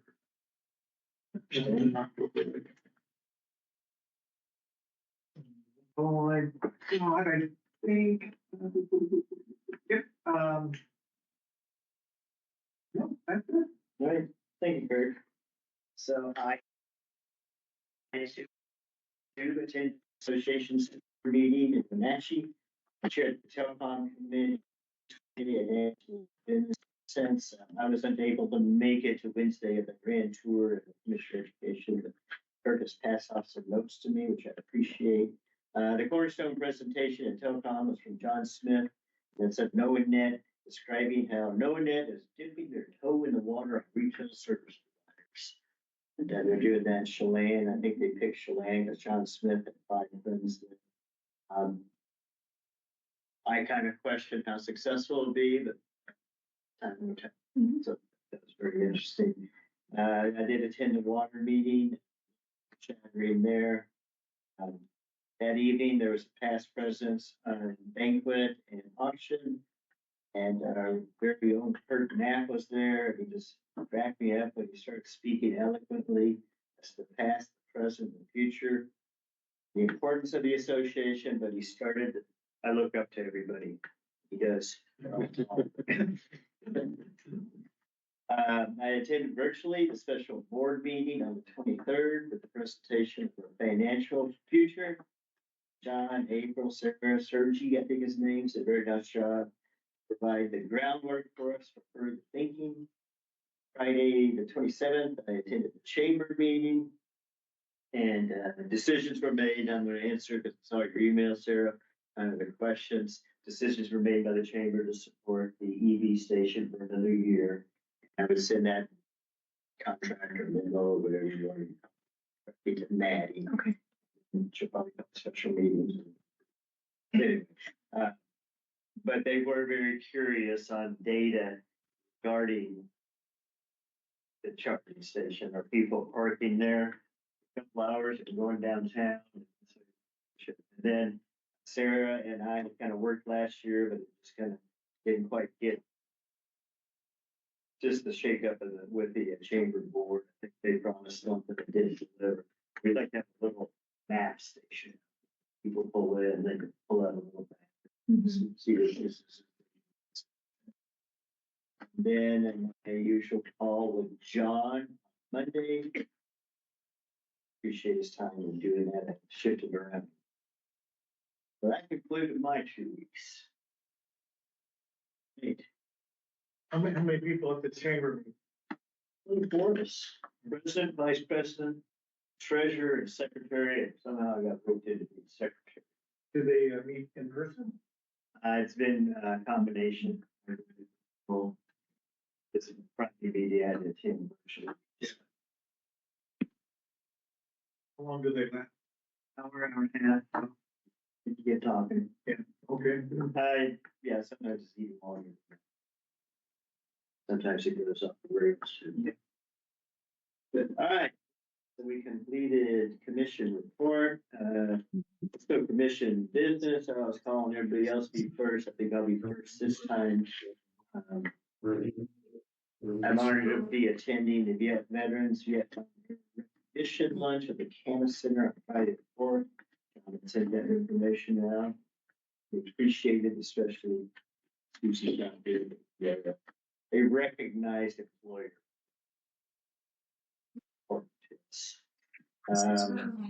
Getting recognition from Kathy McMorris. And No, here's the board required to tell the client they or even rubber stamp their identity. Exploration of identity is here's it says about his approach to a sexually confused client. very looking forward to it. All right, Dave. Tomorrow, I own town council meeting. Thursday, I will be attending the candidates debate at the Camas Center. On the 4th, I will be attending the Vietnam Vet lunch as well. And then on the 9th, Midland Town Council meeting. Busy guy. Thank you, Dave, for your extreme interest in the community. It's appreciated. Edgar? Tomorrow, I am going to attend the Energy Northwest special meeting virtually on some major funding that has come our way, and hopefully I'll have press release afterwards. On Thursday, I plan on attending the PTC meeting virtually as well as the Peanut meeting on Friday virtually. And then nothing until the next meeting. That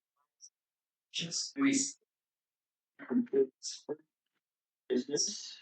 Now. Yes, so we're just forecast review and which is executive session. Running a little behind. I have a quick question. So, we have an October 29th board meeting at Fox Canyon. Okay. Are you guys, is the board interested in doing a tour, maybe the Medellin Falls water system? Just in case if that's something you want to do so we can get things set up. Right, you got your recommendation the last time, I think Kirk and I took a tour around Campbell Pond and was it a nice little recreation area? It was, well, I recommend maybe the Medway Falls water system, if you've never been there, or if you haven't been there in a while. It's interesting, understand that, you know, these are also open to the public, and that's fine. But we could get that arranged if that's something you guys are interested in. Yeah, fun game, that's all we Okay. do. So nice to do that. Sure, absolutely. Karen, we plan on that. Right. So meeting in Box on the 31st, and there'll be a tour. Medway Falls water system. And that's the 29th. Uh-huh. End of the month. End of the month, okay, we'll plan on it. Okay, thank you, Karen. Okay, so forecast review, I don't know who has that. Baseball. That's me. April. So we wanted to just dive a little deeper, as we've talked about quite a bit, into certain aspects of our forecast. I give you just some pieces, you know, that we can talk about, some more details, some more information. Today's I'm going to be talking a little bit more about cash, and you know what we are expecting to do with our cash, but there's a lot of numbers in the forecast. And if we were a BPA net requirements electric system only customer, there'd be a lot more straight lines. I think, but we're not. We're pretty complex, and sometimes there's a few head scratchers as far as how things work, because they're not direct lines. And so I definitely want to continue to get you some information and help you feel comfortable with numbers that are flowing through the forecast. We are going to be visiting the forecast frequently because it is going to be changing. What Sergey presented is what we had, you know, at the time. It's already started to change, and so we'll be continuing to look at that, present it. But I certainly want to dive a little deeper here. So I ask questions. We also will be taking deeper dives, as John said, into a lot of things. Our financial metrics, including our working capital. We'll do the 10-year forecast, IRP, workforce plan, specific items. So we will continue to have these discussions. Today is focused. So we're going to start with the graphs, and we're going to end with the graphs. So you like graphs. Hopefully this will help explain a few things. So this is using the numbers of our forecast, and it's just taking this down and breaking out our cash outflows. So what we have here, the first bars, the green bars, are our operating expenses. This is cash out the door, but those items that we have to pay for to operate the utility. So this is labor, it's materials, it's fuel, it's admin, it's software costs, it's subscriptions, it's it's everything that we do kind of day to day. And as you can see on the graph, it increases every year with inflation, because we know that that's what happens. And so we have estimated those numbers out 10 years. You will see on this graph, I do have 2023 is the first year. So those are actual numbers. And 2024 is a guesstimate of where we're going to end up this year. The next bar is forecast discussion. Box Canyon power costs are basically reimbursed by fire as we go out. So the revenue streams there. We didn't include it here because it does have an revenue stream necessarily tied by rates. So we also, I'm not including market purchases here because there are offsetting surplus sales revenues. There's cascade revenues, which this doesn't take that into account as well. So we're just concentrating on boundary because that really feeds our general service customers and the rates. So we really base a lot of our rate structure off of cheap boundary power, which we have actually until 2048, I think, is how long that agreement goes. So that's the blue bar. What we really want to focus on here is that next purple bar, and that's our capital expenditures. And that's what changes. As you can see, all the rest of them really just basically increase over time. But our capital spending is what we're looking at. And we want to be able to look at it over so many years because we need to know what's coming up. This is an estimate. We know that we need to pay for some substations. We don't know the exact timing. We don't know exactly how these are going to come out, but we do know we're going to be in the ballpark. And there's some big expenditures coming our way. So that purple series is our regular capital, which has again gone up quite a bit in the last few years, plus those special projects. And in particular, substations is one of them. We also have some system hardening in there. That's a couple million that we're expecting to spend. But really, for the most part, substations is a big bulk. We know at the onset that we're going to be paying for those with cash. You have options to either pay for it with cash or you debt service. And we actually did include that last bar is debt service. And right now we're paying off some electric system debt that we took out about 15 years ago. We have a few years left. And in 2028, we have about 20 million in the forecast that we'll use to pay for some of those expenses. So, did you state that we could borrow 20 million? It's included here, and we're not sure about that.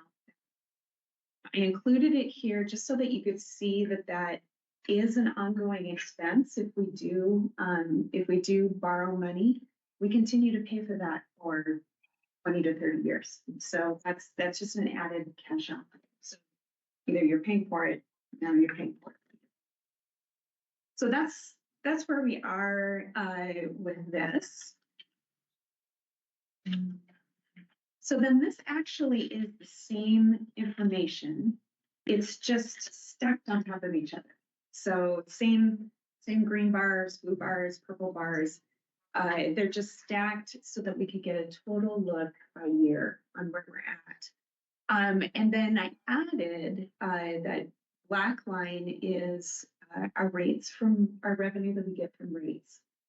If we don't have a rate increase, and the red is off of the forecast if we do have annual rate increases, just to show how those compare to each other. If the line, basically, if your column is above the line, then we are drawing down our cash balance. So using cash that we have on hand to pay for that cash outflow.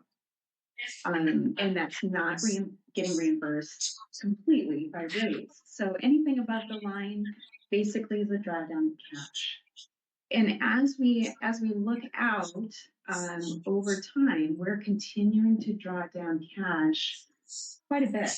And we will be incorporating our financial metrics to make sure that we don't draw it down too far because we know we need to have cash on hand. So we'll be marrying that up also with revenue requirements and making sure that we continue to be healthy as we pay for large projects. So we'll be looking at that balance between using cash and going out for debt service, because you do pay interest over time, just like you would on mortgage. And so this is a piece of this will continue to evolve as we get better details in when and how we are expecting to spend our cash, but also wanted to show with this graph, this is a 4.25% increase each year.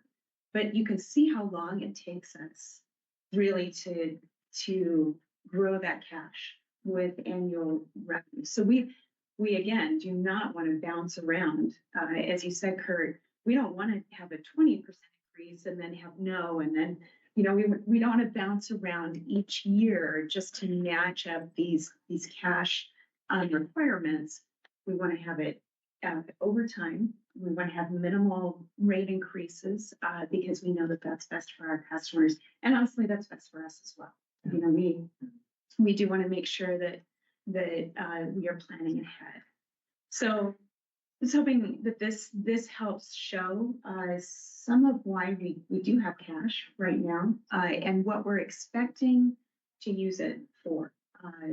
We are not expecting to meet our cash outlay with our rates in the next several years. We are expecting that we will be drawing down that cash.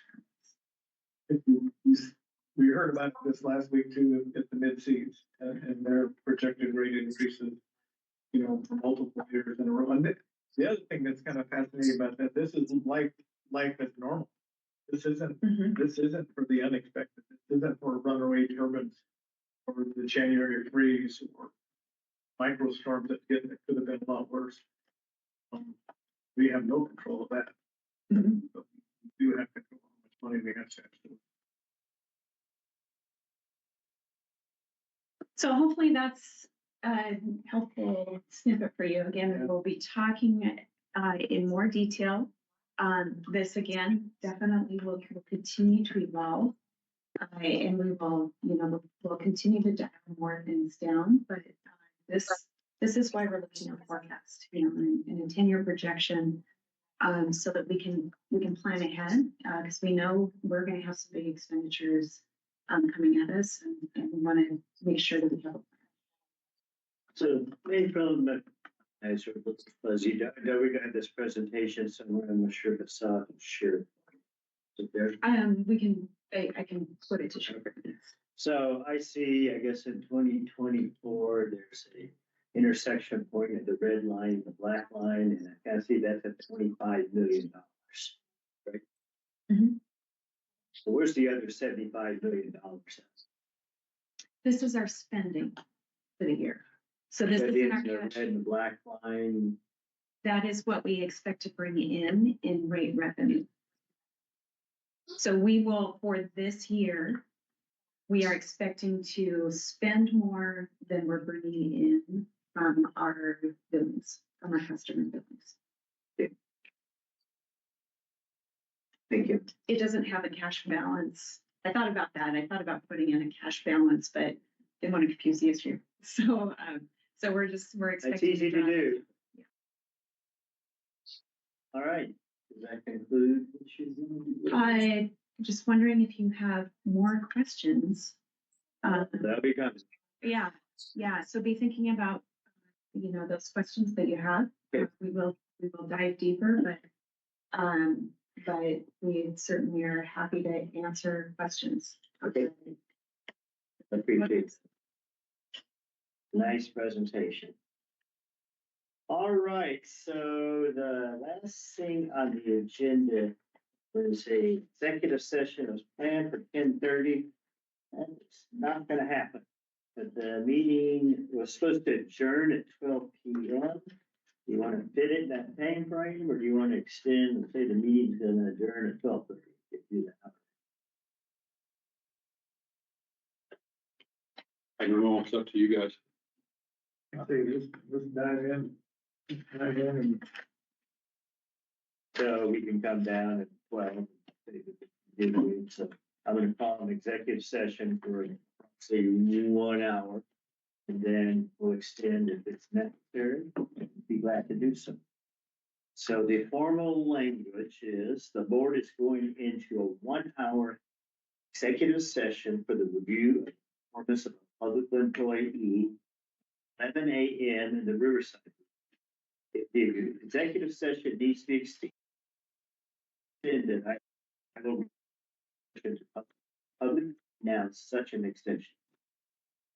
No action will be taken.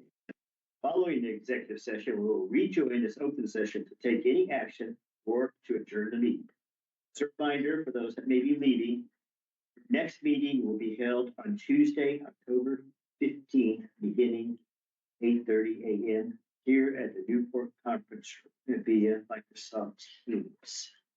So with that said, closing, not adjourning, anything else for the good of the order before we disperse?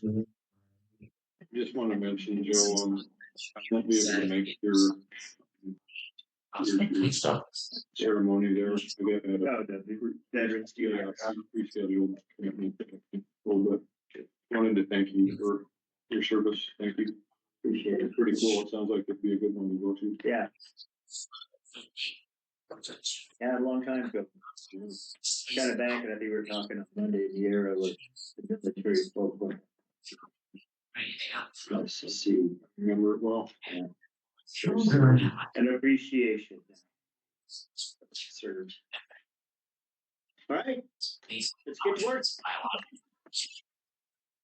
Within months of this conversation, in 2022, Shapiro would sign Peterson to the Cascadia Company. Their shows host based on their expertise in psychology, but among their religious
There you are.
Christian Museum. Before Peterson was thinking about his work as a missionary scholar, the world he would enter into next, that was right, already helps you share it seems that in part this natural training psychologists chooses you to disease first on no flat place for a glass one year is all just she's in the message. Oh, listening. I know that's my all. You're not shocking things.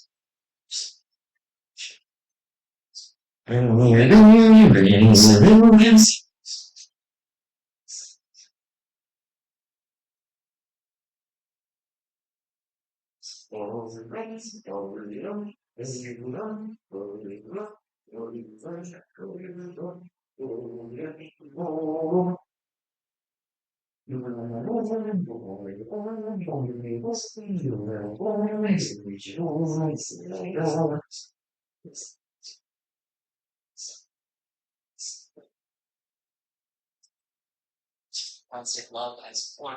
If you want to hear more from me, subscribe. As always, if you have any plastic or such description, and remember to be kind to others in the comments. Thanks for that.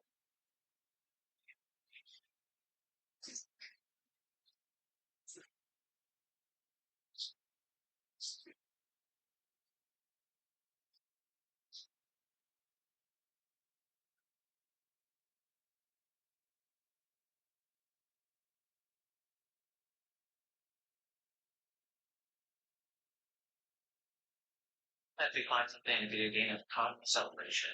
Widely cut and best video game discoveries of 2023. Brought to you by Hawkeye Star Red. I'm actually excited about Hawkeye Star Red. The awesome free to play multiplayer favorites. Now for the Activision Spike Monsters. Like I said, fictional city is the same game a lot, especially a combination of San Francisco and Delaware Horse. In possibly originally about the people.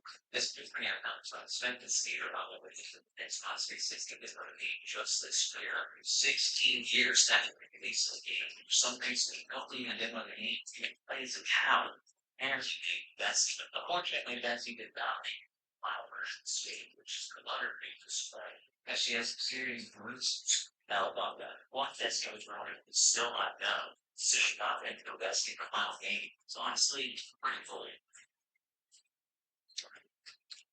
Trace mode 4. Next, if there's like damn. Grand Trace mode 4 released in 2005 as a fourth screen song and so does races. Which was big for the great family.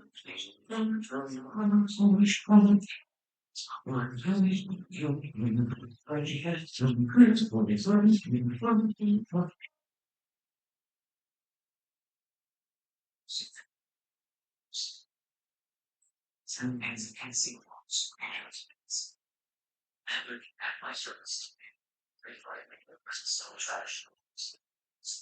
Ensure that I understand side of the bird, they can see distance. Purpose by able by any other job.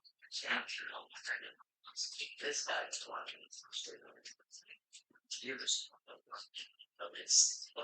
Get in touch. It looks like I'm good for softwares. This is just like a walk with computer. That's I want to gain it. I'll play shots back. Which means it's software's right. That's why I thought it was to get in touch. It looks like I'm good for softwares. This is just like a walk. Which means that's the curiosity. Which means software's right. That's why I thought it was really true. And it's the grand trace for the computer. Somebody saying something that is.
However, there is a way to die and be unshadowed because perhaps the street just as players think they might feel it because the weapons down and unused that they use us here. They think that to the road some sense of experience usually the range for if everything streets as do first time back.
Assuming they're not thinking about consequences. Kind of like the person who has Sony guys fights at the game. Which I guess goes for Redfins killer is real. They apparently were set off by someone over at Sony. NASCAR Thunder in 2003. Thanks to Grand Prix Smith's discovery on Panther.com. NASCAR Thunder 2003 is the sixth installment in a stock car racing series, which was released in 2002 for the PlayStation 1 and 2, GameCube, Xbox, and Windows. The game has everything NASCAR fans want, allowing you to race and customize cars, simulate the real NASCAR experience by managing your pick through sponsorships, or just crash into the cars for the hell of it, as every kid did playing this game. The game also includes Lightning Mode, where player can enact real Winston Cup races so reward with video messages from real NASCAR drivers themselves to deliver their lines at the exact level of enthusiasm you expect from an actor filming a local TV commercial at gunpoint. I always knew I had to work hard for my first Winston Cup win, but man, was this one tough. In 2012, with 19 laps to go, I took a lead from Bobby Labonte. Thanks for reminding me. Well, for slash LIX on Twitter found discovered while making a mod of the game that's more uncomfortable than watching these drivers crash from burnout springs. S-Select was dumping the phase textures on the game when they found a strange texture they didn't recognize. Swapping it out with another driver's face in one of the game's victory cutscenes reveals what the texture looks like. And the horrific nature of that face makes me wonder what this texture was originally going to be used for. One of the game's victory cutscenes reveals what the texture looks like, and the horrific nature of that face makes me wonder what this texture was originally going to be used for. Luckily enough, Sledge found this full texture by swapping the EDPX value in the code in 2020, 21 years after the game's release. At least he doesn't seem to be bothered. Anyone ever tells you that something cannot be done? Remind them of this sort of proof anything can be done. Call of Duty. United Offensive. Thanks to Vlad Wakiano, spin this story on the odd better this one. The original Call of Duty released back in 2003 as the first installment in the most popular first-person shooter franchise of all time. The United Offensive expansion pack released on Windows and Mac next year, adding new missions and maps as well as multiplayer modes. However, the expansion also added something else that was a bit unusual. As Vlad noted, that developer Jesse Snyder, who scripted levels Lockjaw, wrote on his personal blog that you can link them for secret variables which attach toilet models to all enemies spawning in, and that these spots that no one ever found it. Despite revealing this, it still wasn't found until September of this year, 19 years after the release of United Offensive, as Vlad figured out by activating and opening up his bell of the console of the game, then typing the command set toiletry true, 3 words I thought I'd never say, then semicolon death map with stone flying. Sure enough, we would get toilet hands. Well, there's something I never thought I see. Unknown why Jesse Snyder hid this toilet can feature in the game that went undiscovered for nearly 20 years. I only guess he was trying to lend these soldiers a hand, but when they have to answer their own personal Call of Duty on the battlefield, which is why this one is ranked at number 2. Attachments together too. Thanks to Fish, Kai, and DC Pool 101 for submitting these stories of the on-Twitter website Discord. The Tekken Together 1 and 2 are games that have been covered on the channel being complete mysteries after showing up on the PSN store in 2015-16, which were found to be extremely cryptic and barely playable to the point that no one ever managed to beat the first level of Tekken Together 2. In fact, it wasn't until last year that players beat the first maze level in Tekken Together 2, the help of the map and a coach that are giving directions 6 years after the game's release. This year, the community made more progress after the developer of the game, Denisoft, was found on the Discord server for their other game, and Attacking Together 3 called Attack of the Trophilus. Here we go again. Denisoft revealed that even they don't know how to beat the Sagetta games, as they don't remember much from the time they made them, because apparently there's a lot of fear involved. And Denisoft said since they didn't have much time or resources, instead of creating more levels, they decided to just increase the difficulty of the game, which seems to at least explain the mystery, but they went more than a little overboard, as data miners discovered numerous coding errors that make the game basically unbeatable, such as matchups that lack coding collections that can't be landed on, and bosses with billions of health points, which if one hit a second was even possible, would only taken 66 years. We decided to take the PlayStation 4 files their benefits, but instead of just the machine, it's like out trying to instill basic. That was PlayStation that's time another device that's not had this not been found to work in the base game was able to be activated by hand place allowing the spine to return mind. It's like it's the current pressures showed that magnets that two science knows are bases together. These can change around for this line of super nice sauce that don't even always obviously each area seems stranger from the events. This together man is a robot.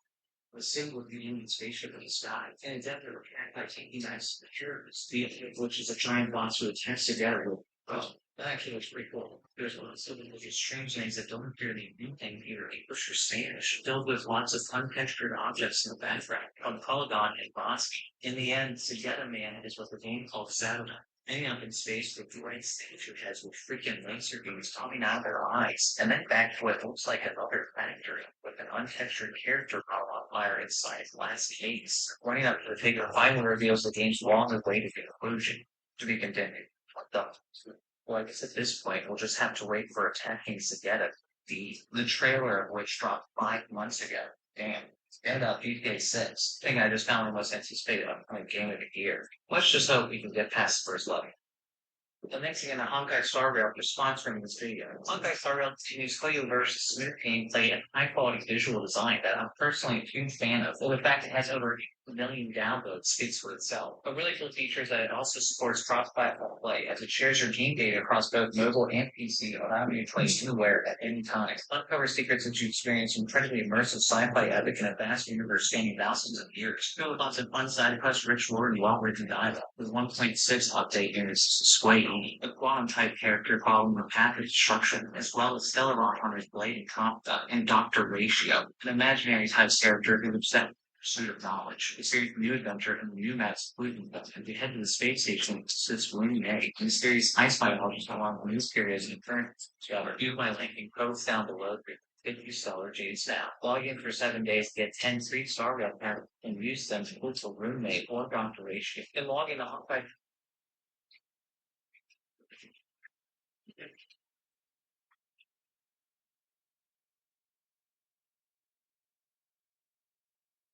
Video 7 Easter eggs that haven't been found part 3. I talked about the action arcade beat-em-up side-scrolling game Dark Judgment, which was released in Hong Kong in 1997 and finally released worldwide on Steam for the first time in 2020. In that video, I detailed about 2016, the game's sprite designer wrote a blog post about the game, mentioning that hidden player of a character he called Tomato Drill, who apparently was doing so well no player had ever managed to find it. Leaving me only to imagine what Tomato Drill would really be. As just a few months after my video, Nails Concrete basic game out by pressing down, left, down, right, down, up, down, attack as player 1 on the player select screen. You would finally unlock Tomato Drill, which apparently was only a nickname of her name actually Frankenstein.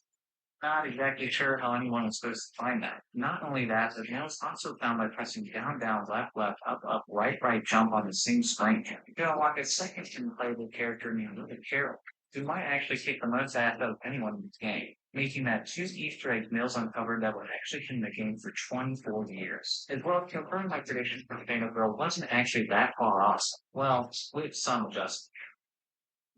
Kids, fine. Links and alleys shooting the surroundheader.com. 1998's Kid 5 is a rather standard flight simulator for children that flew under the radar for just about everyone. Watson received countless entertainment titles in the 90s that never conceived as member, except for Natalie, who recalled discovering the common Kid pilot with kids they'd never played. Yeah, as Natalie explained that their passion of playing was they remember being startled by looking at the skull from the game's cartoon paintings, but never was able to see it again, leaving Natalie wondering what this for years. Until finally this year, they couldn't bear the torment any longer. They finally decided to extract the files from their old copy of the game. Sure enough, they did find a pile of streaming files featuring things of the paintings. But also weirdly, the message is this your card that they don't remember at all, as well as a sheet of playing cards elsewhere in the files which didn't seem to appear anywhere in the game, as well as they didn't say to display a specific card in the pot that they found. Natalie then reached out to lead programmer of the game, Glenn Wolfram, and Wolfram unexpectedly revealed that he's a huge fan of comedic magician Susan Teller. Then the path encouraged their game to hide cards in obscure places to elaborate as this your card tricks. Glenn revealed an interesting twist. It wasn't so much an Easter egg that was supposed to be found, but rather a magic trick,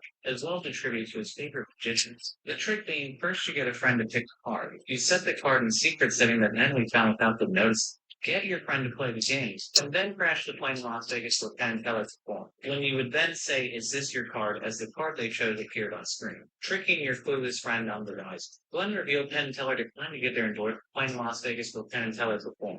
Trick being, first you get a for tricks. Glenn revealed an interesting twist. It wasn't so much an Easter egg that was supposed to be found, but rather a magic trick, as well as a tribute to his favorite magicians. The trick being, first you get a friend to pick a card. You set the card in the secret setting that Natalie found without them noticing. Get your friend to play the game, and then crash the plane in Las Vegas with Penn and Teller perform. When you would then say, is this your card, as the card they chose appeared on screen, tricking your clueless friend on the wise. Glenn revealed Penn and Teller declined to get their endorsement for the Easter egg like he had hoped, but instead he put in the dead paint. But as far as he knew, it never actually popular use. So how Natalie actually struck by some nerdy animation, as well as why Glenn thought a dead version of the game's character would be appropriate replacement for its hard trick. May just be questions we'll never know.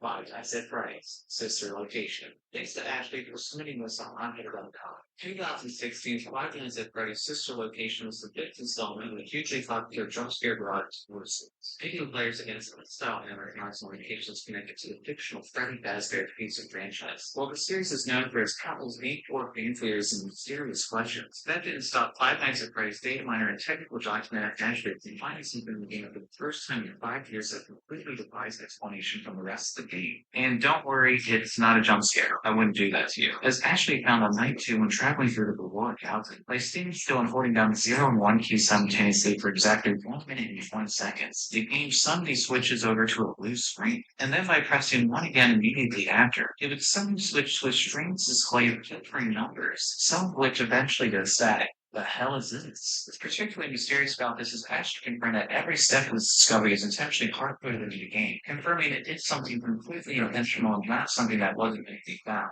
There is also some number generation that can be found with breakdowns, but from that one program is entirely different. It is specifically made to play a much larger range of numbers. Some immediately believed it had something to do with the keypad and the primer. But again, Ashley confirmed there is only one possible solution to the keypad, as the 4 keys to the solution are the only ones descriptive of, none of which have anything to do with this screen. And unfortunately, that's where the trail ends. We're getting down to it. But unfortunately, I've never heard anything back. As far as Ashley is concerned, they don't believe Discovery is in any way connected to the story, but are absolutely clueless why this was intentionally hidden the way it was or what it could possibly be. Chucking this one up to be a great big mess right out. Dude. Thanks to Michael Johnson for sharing this with Unhitter.com. Fatal Frame 2, Dread Out 2, is a game from 2020 clearly inspired by the classic Fatal Frame series. Fatal Frame being an Eastern horror series about schoolgirls who fight off ghosts with steel cannons, whereas Dread Out is an Eastern horror series about schoolgirls who fight off ghosts with stone cannons, using what the game calls an hybrid style, which allows it to use more than human can proceeding. Michael initially submitted to my website to scurrying along for the environment, and he heard noises that indicated that an enemy was nearby.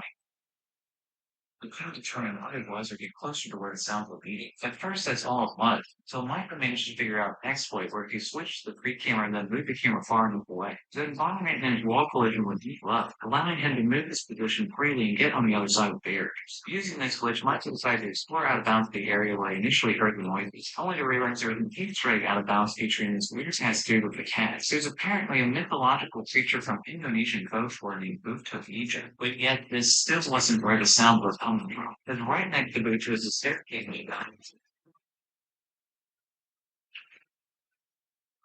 We found wall. She used to trade those steps climb the other side of the wall of one solid, only to realize there was an incredibly elaborate tunnel system that stretched beneath the entirety of the environment. Almost immediately, Michael found a bag he could pick up that didn't appear anywhere else in the game, but when observed in the inventory, it only provided blank white index, inferring that the bag and its surroundings were unfinished. As Michael descended further into the unknown, he came across several more unnerving enemies to the point that he realized he wasn't going to be able to go any farther. Fortunately, with the use of his wall glitch, he was able to continue forward, and Michael didn't find anything down there and all gave up. If you enjoyed this video, please subscribe. And if you want to say, okay, fine. Apparently, Michael found for the first time a horrendous beast that appears to be the original final boss for the base game. Though it does appear to resemble a boss that appeared in the game trailer and later DLC.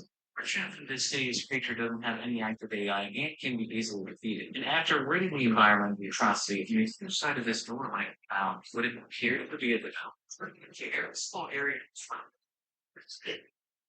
This creature can stay. It's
So on. Well, welcome virtual world and the very few people left in the room. We are out of executive session at precisely noon. There is no action required for open session. As a reminder, our next meeting will be held on Tuesday, October 15th, beginning at 8:30 a.m. here in the Newport Conference Room and via Microsoft Teams. This meeting is adjourned at 12:01.